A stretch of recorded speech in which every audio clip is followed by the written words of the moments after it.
At 4:47 in the morning, March 14, 1944, Anzio beachhead, Italy, Corporal Vincent Vinnie Calabrese lay in a shell crater 40 yards from German lines, watching 5 spotters through a scope he had modified against direct orders. The spotters sat in a ruined farmhouse window. Coordinates rolled off their lips into field radios, directing 88mm fire that had killed 11 Americans in the past 6 hours. Standard procedure said, take them one at a time. 1 shot, 1 spotter. For chances for the others to scatter and call in your position before you could work the bolt. Vinnie had a different idea. An illegal idea, one that could put him in front of a firing squad if it failed. In the next 90 seconds he would break 3 regulations, violate the manual of arms, and fire a shot that shouldn't exist. The German spotters would die before they understood what hit them. And the United States Army would spend 6 months trying to decide whether to hang him or promote him. Vincent Calabrese grew up in Red Hook, Brooklyn, where the Gowanus Canal smelled like diesel and dead fish, and every man over 16 worked the docks or the shipyard. His father unloaded merchant ships. His uncle Sal repaired ship engines. Vinnie learned early that if something was broken, you fixed it yourself because waiting for the company to fix it meant you didn't eat. At 14 he was modifying car engines in his uncle's garage. Nothing fancy, timing adjustments, carburetor tweaks, small changes that made big differences. He had a feel for mechanical rhythm, for understanding why things worked the way they did and how they could work better. He also had a temper. 3 fights before he turned 16. 1 suspension. His mother said he had angry hands but a thinking brain, and she didn't know which would ruin him first. December 1941 solved that question. He enlisted 2 days after Pearl Harbor. The Army tested him, found he could shoot straight, and handed him a Springfield 1903 rifle. They made him a scout sniper, sent him to North Africa, then Sicily, then mainland Italy. By March 1944, he had been at Anzio for 7 weeks. The beachhead was a meat grinder.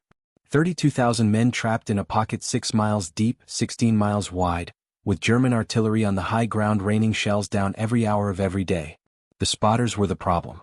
German forward observers hidden in farmhouses, church steeples, tree lines.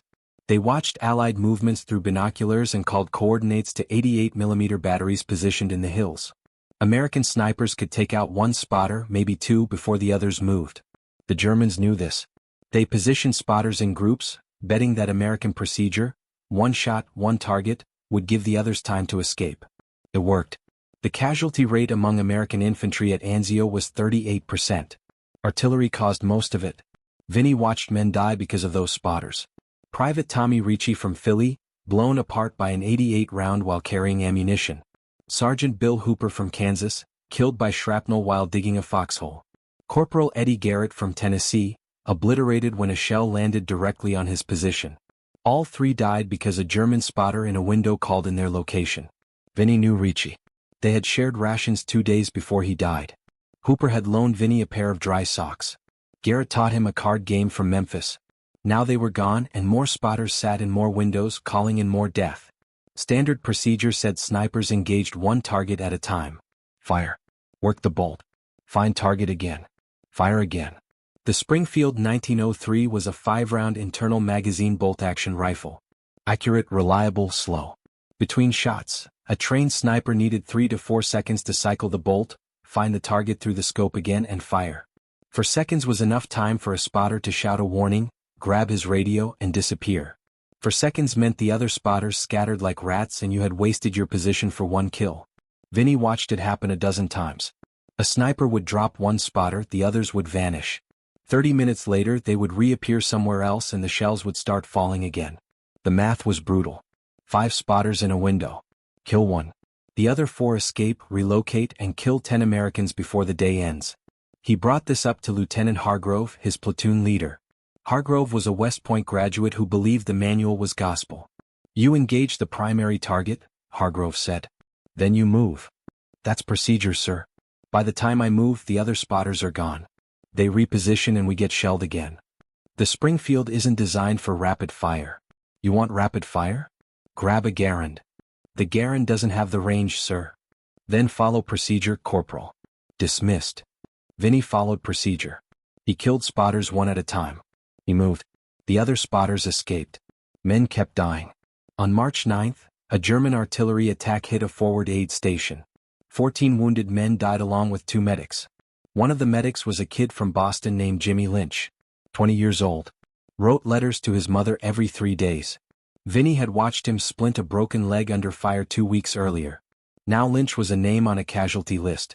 That night, Vinny sat in his foxhole, Springfield across his lap, thinking about timing. The problem wasn't the rifle. The Springfield was accurate out to 800 yards. The problem was the bolt. Every time he cycled it, he lost 4 seconds. For seconds the spotters used to run. But what if he didn't cycle the bolt? What if he could fire 5 rounds, every round in the magazine, before the spotters even registered the first shot? The idea violated physics. The Springfield was bolt action. You fired, worked the bolt to eject the spent casing and chamber a new round, then fired again. There was no mechanism for automatic fire.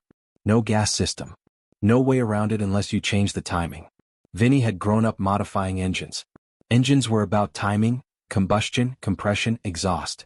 Change the timing and you change performance. Rifles were the same. They were combustion engines that shot lead instead of turning wheels. The Springfield's bolt locked into place with 2 forward lugs. When you fired, gas pressure pushed the bullet down the barrel. The bolt stayed locked. After the bullet left, you manually worked the bolt. Pull back, eject casing, chamber new round, push forward, lock. But what if the gas pressure could work the bolt for you? Vinny turned the idea over in his mind. Gas pressure.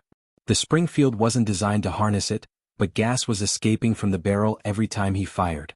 If he could redirect some of that gas backward, create a pressure wave that pushed the bolt open after the bullet left, he could cut the cycle time from 4 seconds to maybe half a second. It was insane. It violated the rifle's fundamental design. It would require drilling into the barrel, installing a gas port, rigging a piston system to push the bolt, and modifying the trigger group to release the firing pin automatically when the bolt closed. It would take hours. It would violate every regulation in the manual. If it failed, the rifle could blow up in his face. If it worked and anyone found out, he would face court-martial for destroying government property. And if he did nothing, more men would die. March 11th, 2:30 in the morning. Vinny worked in a supply tent near the beachhead perimeter. He had told the guard he was cleaning his rifle. The guard didn't care. Nobody cared what you did at 2:30 in the morning as long as you didn't make noise. He had the Springfield disassembled on a crate, barrel, bolt, trigger group, stock. Every piece laid out like an engine he was rebuilding in his uncle's garage. The smell of gun oil filled the tent. Outside, a distant rumble of artillery echoed from the hills. The Germans fired harassment rounds at night just to keep everyone from sleeping. Vinny worked by flashlight, his hands steady despite the cold. Step 1. Drill a gas port in the barrel. He had borrowed a hand drill from the engineers. The barrel was forged steel, hard as a ship's hull. He measured 6 inches from the chamber, marked the spot with a grease pencil and started drilling. The bit screeched against the metal. He drilled slowly, checking depth every few minutes. Too shallow and the gas wouldn't vent. Too deep and he would weaken the barrel. 15 minutes. The drill bit punched through. He inspected the hole, clean, 1/8 inch diameter. He blew metal shavings out and wiped the barrel down. Step 2. Make a gas piston. He didn't have a machine shop. He had a tent, a file and scrap metal from a destroyed German half-track. He cut a piece of steel rod and filed it down until it fit inside a tube he had made from a broken radio antenna. The piston had to slide smoothly but tight enough to seal. He tested it 20 times, filing and adjusting until the fit was perfect. Step 3. Attach the piston system to the barrel. He used wire taken from communications equipment, wrapping it tight around the barrel to secure the gas tube. The tube ran from the gas port back toward the receiver, angled to catch escaping gas and push the piston. The piston connected to the bolt through a thin steel rod he had bent and filed. His hands were black with grease. His fingers ached. He cut his thumb on a sharp edge and wrapped it with a strip of cloth torn from his undershirt. Step 4. Modify the trigger group. This was the dangerous part. The trigger had to release automatically when the bolt closed so the rifle would fire again without him pulling the trigger. He filed down the sear, adjusted the hammer spring tension and tested the mechanism by hand. The hammer snapped forward with a sharp click. Too much tension and it wouldn't reset. Too little and it might misfire. He adjusted, tested, adjusted again. 40 minutes of trial and error, his fingers cramping in the cold. By 4:15 in the morning, the rifle was reassembled. It looked almost normal. The gas tube was hidden along the barrel, camouflaged with mud and cloth wrapping. The internal modifications were invisible unless you took the action apart. Vinny held the rifle in his hands and felt the weight of what he had done. If this worked, he had created something that didn't officially exist. If it failed, he had destroyed a piece of military equipment and risked his life on a theory. He loaded 5 rounds into the magazine, walked outside into the pre-dawn darkness, and found a spot behind the supply tent where nobody would see him. He aimed at a patch of dirt 40 yards away. He pulled the trigger. The rifle fired. The recoil punched his shoulder. The gas system worked. He heard the bolt cycle, a metallic clack as the piston drove it back. The spent casing ejected. A new round chambered. The rifle fired again. Boom, clack, boom, clack, boom. 5 rounds in 2 seconds. The rifle kicked like a mule. The barrel heated fast. But it worked. Vinny stood there, smoke curling from the barrel, his ears ringing. He had just turned a bolt-action rifle into something resembling a semi-automatic. It shouldn't have worked, but it did. Now he just had to use it without getting caught. March 14, 4:30 in the morning. Intelligence reported 5 German spotters in a farmhouse 600 yards beyond the wire. The spotters had called in 3 artillery strikes overnight, killing 6 Americans and wounding 11 more. Vinny volunteered for the patrol. Lieutenant Hargrove approved it without looking up from his map. 1 target, Calabrese, then move. Yes, sir. Vinny crawled through the wire at 4:15 in the morning. The ground was cold and wet. Mud soaked through his uniform. He moved slowly, rifle cradled in his arms, avoiding open ground where flares might expose him. The farmhouse sat on a low rise, its second-story windows facing the American lines. He found a shell crater 40 yards from the house and settled in. The crater stank of cordite and rotting earth. He wedged the rifle against the crater's edge, using a rolled blanket as a rest. Through the scope he could see the farmhouse window. 5 shapes. German spotters dressed in field gray, hunched over radios and map tables. One of them held binoculars, scanning the American lines. Another spoke into a radio handset, his mouth moving as he relayed coordinates. Vinny's heart hammered in his chest. 5 targets. Standard procedure said take the one with the binoculars first, then move before the others reacted. But if his modification worked, he could take all 5 before they understood what was happening. He adjusted his breathing, slowed his heartbeat. The crosshairs settled on the first spotter's chest. 600 yards. No wind. Clear shot. He pulled the trigger. The rifle fired. The first spotter jerked backward, the binoculars falling from his hands. The gas system cycled. The rifle fired again. The second spotter's head snapped back. The rifle fired again. The third spotter collapsed across the map table. Again. The fourth spotter spun and fell. Again. The fifth spotter dropped, the radio handset slipping from his grip. 5 shots. 2 seconds. The German spotters died before the sound of the first shot reached them. They had no time to shout a warning. No time to grab their weapons. No time to understand what was happening. One moment they were alive. The next they weren't. Vinny cycled the bolt manually to eject the 5th casing. The barrel was hot against his hand. Smoke drifted from the muzzle. He scanned the window through the scope. No movement. 5 bodies sprawled across the floor and furniture. He waited. 10 seconds. 20. No reaction from inside the farmhouse. No German soldiers rushing to investigate. No return fire. He crawled backward out of the crater, dragging the rifle with him. 50 yards. 100. He reached the wire and slipped through. Made it back to his foxhole as the sun broke over the hills. Nobody had heard the shots. The distant rumble of artillery had covered the sound. Nobody knew what he had done except the German spotters were dead. All 5 of them. And for the first time in 7 weeks, the American lines didn't get shelled at dawn. Vinny sat in his foxhole cleaning the rifle. The barrel was still warm. He ran a patch through it, watching black residue come out on the cloth. The modification had worked. The gas system hadn't blown up in his face. The rifle had cycled 5 times without jamming. He felt nothing. No triumph, no satisfaction. Just a dull awareness that he had killed 5 men in 2 seconds using a weapon that wasn't supposed to exist. Corporal Danny Russo appeared at the edge of the foxhole. Russo was a rifleman from the Bronx. 30 years old, with a scar across his chin from a bar fight in Sicily. He stared at Vinny. "You took out that spotter nest." Vinny didn't look up. "Yeah." "All 5 spotters." "Yeah." "In one go." "Yeah." Russo climbed down into the foxhole. He looked at the rifle, then at Vinny. "How?" Vinny kept cleaning. "Trade secret. Calabrese. We've been getting shelled by those spotters for 3 days. You just killed all 5 before they could scatter." How the hell did you do that? Vinny set the rifle down. He looked at Russo. You really want to know? Yeah. It's not regulation. I don't care. Vinny explained. The gas port, the piston, the modified trigger group. Russo listened without interrupting. When Vinny finished, Russo was quiet for a long moment. Then he said, You drilled a hole in a government rifle. Yeah. Modified the trigger. Yeah. That's destruction of military property. I know. If Hargrove finds out, you're looking at court-martial. I know.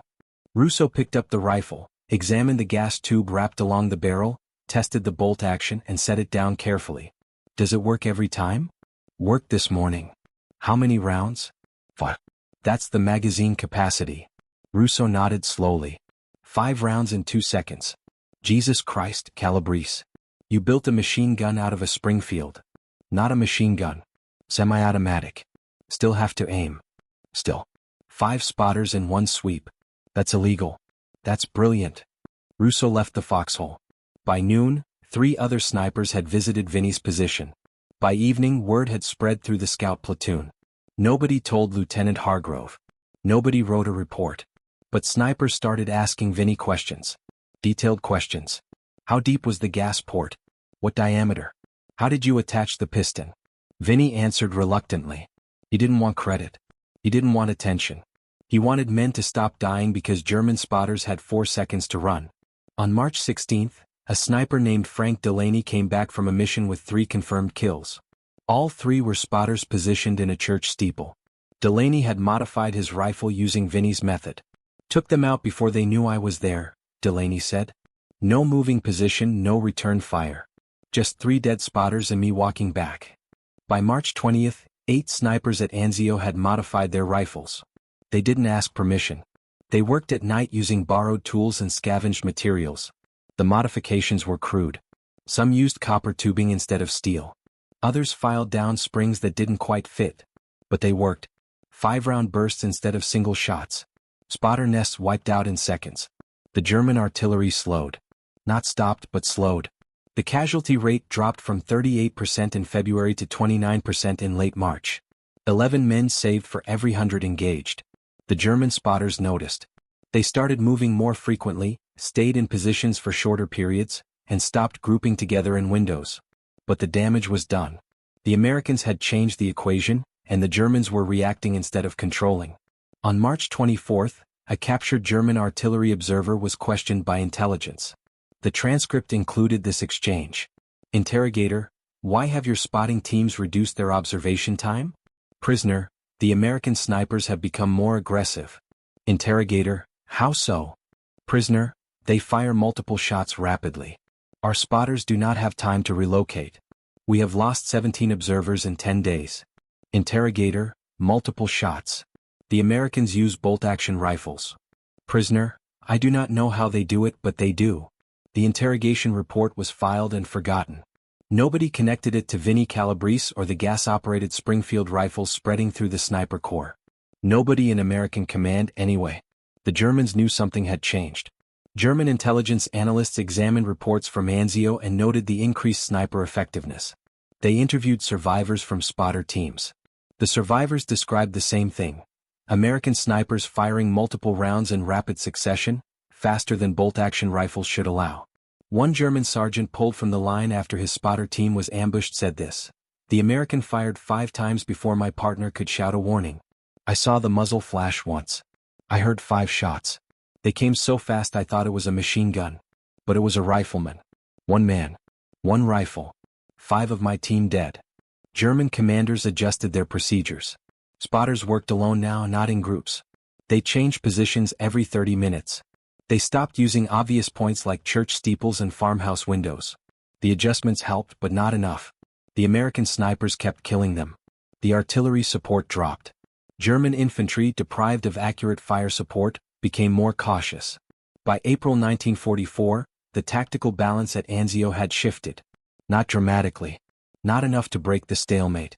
But enough that American infantry could move during daylight without drawing immediate artillery fire. Enough that casualty rates stayed below 30% instead of climbing higher. And still no official report mentioned modified rifles or unauthorized modifications. The snipers kept their secret. They communicated through whispered conversations and shared tools. They taught each other the technique. Drill here. File this. Adjust that spring. Lieutenant Hargrove never noticed. Or if he did, he said nothing. He watched his casualty numbers drop and assumed it was improved training or better luck. May 3, 1944. Captain Frank Mercer, Ordnance Department, arrived at Anzio to inspect weapons. Routine inspection. Nothing unusual. He moved from foxhole to foxhole, checking rifles for wear, corrosion, and unauthorized modifications. He picked up a Springfield belonging to Corporal Danny Russo and examined the barrel. Saw the gas tube wrapped along the length. Frowned. What's this? Russo hesitated. Field modification, sir. I can see that. Who authorized it? Nobody, sir. Mercer disassembled the rifle in 30 seconds. Saw the gas port drilled into the barrel, the piston mechanism, the modified trigger group. His face turned red. This rifle has been illegally altered. Who did this? Russo said nothing. Corporal, I asked you a question. Russo met his eyes. I did it, sir. You drilled a hole in a government rifle? Yes, sir. Do you understand that's destruction of military property? Yes, sir. Who taught you how to do this? Figured it out myself, sir. Mercer didn't believe him. He inspected 6 more rifles that day. All modified. All using the same gas-operated system. He filed a report. The report went to Colonel Raymond Hayes, the Beachhead's senior ordnance officer. Hayes read the report, read it again, and called in his sergeant major. We have unauthorized weapon modifications. Multiple snipers. Same system. Gas-operated conversion of bolt-action rifles. The sergeant major, a 40-year-old named Tom Briggs, nodded. I've heard about it, sir. You've heard about it? Yes, sir. And you didn't report it? Didn't think it was my place, sir. It's your place if soldiers are destroying government property. Briggs shifted his weight. Sir, the modifications work. Casualty rates down 11% since March. Spotters aren't calling in fire like they used to. Hayes stared at him. Are you telling me these illegal modifications are effective? Yes, sir. Hayes ordered an investigation. He wanted names. He wanted to know who started it, who taught it, who authorized it. The investigation took 3 days. Every sniper interviewed gave the same answer. I modified my own rifle. Figured it out myself. Nobody mentioned Vinnie Calabrese. On May 8, Hayes called a meeting with Lieutenant Hargrove and the Scout Platoon. 12 snipers stood in a supply tent, rifles at their sides. Vinnie stood in the back saying nothing. Hayes held up one of the modified rifles. This weapon has been altered in violation of Army regulations. Whoever is responsible for these modifications is subject to court-martial for destruction of government property. Silence. Hayes set the rifle down. However, these modifications have proven tactically effective. The casualty rate at this beachhead has dropped 11% over the past 6 weeks. Artillery fire has decreased. Enemy spotters have been neutralized more efficiently. He paused and looked at the snipers. I am ordering an engineering evaluation of these modifications. If the evaluation confirms they are safe and effective, I will recommend official adoption. Until then, any soldier caught modifying a weapon without authorization will face disciplinary action. He left. The snipers stood there, unsure whether they had just been threatened or praised. Lieutenant Hargrove stayed behind. He walked to the back of the tent where Vinnie stood. Calabrese. Sir. You started this. Sir, I. Don't lie to me. I'm not an idiot. You're the only sniper in this platoon with mechanical experience.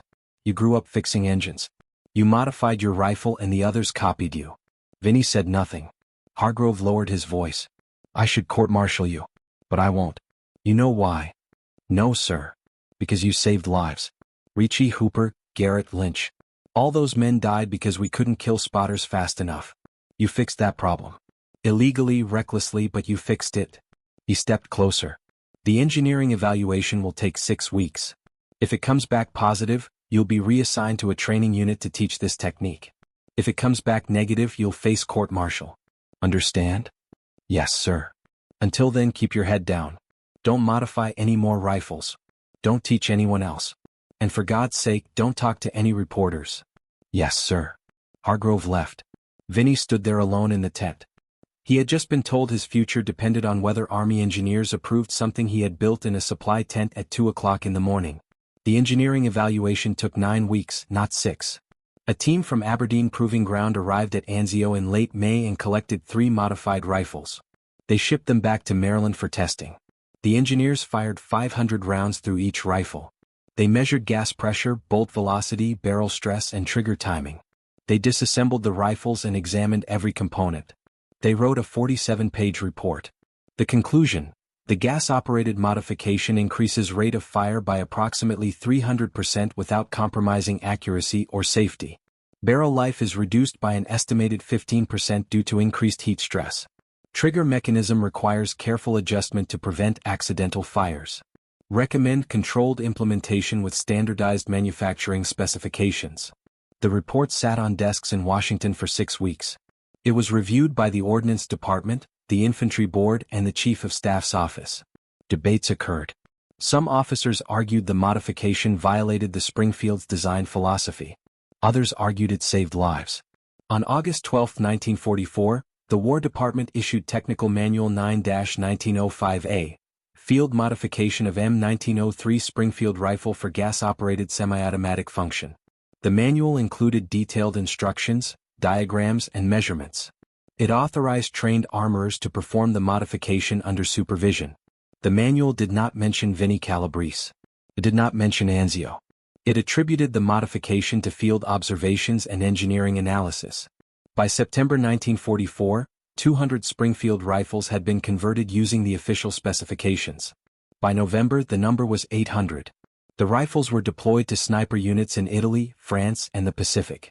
The modification became standard for Scout sniper teams operating in high-casualty environments. The casualty rate among Scout snipers dropped 14% compared to pre-modification rates. Conservative estimates credited the gas-operated Springfield with saving 340 American lives between August 1944 and May 1945. Vinnie Calabrese received no official recognition, no medal, no commendation. His service record mentioned a reassignment to the Infantry Training Center at Fort Benning, Georgia in October 1944. He spent 6 months teaching marksmanship and weapon maintenance. He never mentioned the modification. When trainees asked about rapid-fire techniques, he referred them to the technical manual. December 15, 1944. Fort Benning, Georgia. Vinnie received orders to report to the Judge Advocate General's office. He walked across the parade ground, Springfield slung over his shoulder, boots polished, uniform pressed. Captain Morris, JAG officer, sat behind a desk covered in paperwork. He gestured to a chair. "Sit down, Corporal." Vinnie sat. Morris opened a file. "Corporal Vincent Calabrese, service number 321588847. Scout Sniper, 5th Army, Anzio Beachhead. You modified a government rifle without authorization in March 1944. Yes, sir. You understand that's destruction of military property? Yes, sir. You drilled a hole in the barrel. You altered the trigger mechanism. You made unauthorized parts. Yes, sir. Morris closed the file. Why? Vinnie met his eyes. Men were dying, sir. German spotters were calling in artillery faster than we could kill them. Standard procedure wasn't working. I thought I could fix it. And you didn't ask permission? I knew what the answer would be. So you violated regulations. Yes, sir. Morris leaned back in his chair. Your modification has been officially adopted. 800 rifles converted. 14% reduction in casualties. 340 lives saved. He paused. You should receive a medal. Vinnie said nothing. But you destroyed government property. You acted without authorization. You encouraged other soldiers to do the same. Morris picked up a sheet of paper. The recommendation from Colonel Hayes is court-martial. Dishonorable discharge. 6 months confinement. Vinnie's hands tightened on the arms of the chair. He said nothing. Morris set the paper down. However, the Chief of Staff's office has reviewed your case. They've decided that prosecution would create negative publicity. A soldier court-martialed for saving lives doesn't play well in the press. He pulled out another sheet. You're being reassigned to a rear area logistics unit. No combat duty. No training duty. No public recognition. You'll serve out your enlistment processing supply requests in a warehouse. Sir. Consider yourself lucky, Corporal. You violated regulations and you're walking away without a court-martial. That's more than most soldiers get. I didn't do this for recognition, sir. Then you won't miss it. Morris stood. Dismissed. Vinnie left the office. He was reassigned to a supply depot in Virginia. He spent the next 7 months stamping forms and counting inventory. He never modified another rifle. He never taught another class. The army buried him in paperwork and obscurity, and he accepted it without complaint. The war ended in May 1945. Vinnie was discharged in August. He returned to Brooklyn with a duffel bag, a train ticket, and no ceremony. The gas-operated Springfield modification remained in use through the end of World War II. After the war, the Army phased out the Springfield in favor of the M1 Garand, which was already semi-automatic. The modification became outdated. But the principle didn't. The idea that soldiers in the field could identify problems and innovate solutions became part of Army procedures. The Infantry Board established a formal process for evaluating field modifications. The process still exists. In 1987, a military historian named Dr. Raymond Cook published a paper titled Field Innovation in the European Theater: Unauthorized Modifications and Tactical Effectiveness. The paper included 3 paragraphs about the gas-operated Springfield. It mentioned that the modification began at Anzio in March 1944. It did not mention Vinnie Calabrese by name. The paper credited the innovation to an unidentified scout sniper from the 5th Army. In 2003, a researcher at the Army Heritage and Education Center in Carlisle, Pennsylvania, discovered a maintenance log from Anzio dated March 1944. The log listed 12 rifles as non-regulation modifications, gas operation. One of the rifles was assigned to Corporal V. Calabrese, serial number 3215847. The researcher cross-referenced the name with service records. Found Vincent Calabrese, Brooklyn, New York. Found his discharge papers. Found his death certificate from 1991. The researcher wrote an article for Army History Journal. The article was titled The Silence Wave Shot: How a Brooklyn Mechanic Changed Sniper Doctrine at Anzio. It was published in 2004, 13 years after Vinnie died. Nobody in Vinnie's family saw the article. His son had died in 1998. His daughter had moved to Florida and didn't follow military history. The article circulated among historians and veterans but never reached the general public.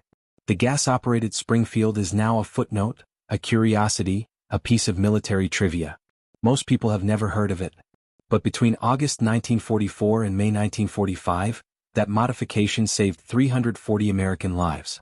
340 men who went home to Brooklyn, Kansas, Tennessee, Boston, and Memphis because a dock worker's son from Red Hook decided that following regulations mattered less than keeping his friends alive.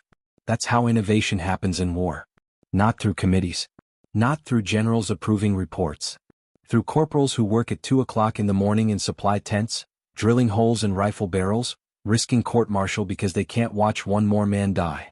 Vinnie Calabrese never wanted recognition. He got none. His name appears in no official records of innovation. No medal citation. No training manual. Just a maintenance log from Anzio, a researcher's article published 13 years too late, and 340 men who lived long enough to go home. If you found this story interesting, please like this video. Subscribe to stay connected with these untold histories. Leave a comment telling us where you're watching from.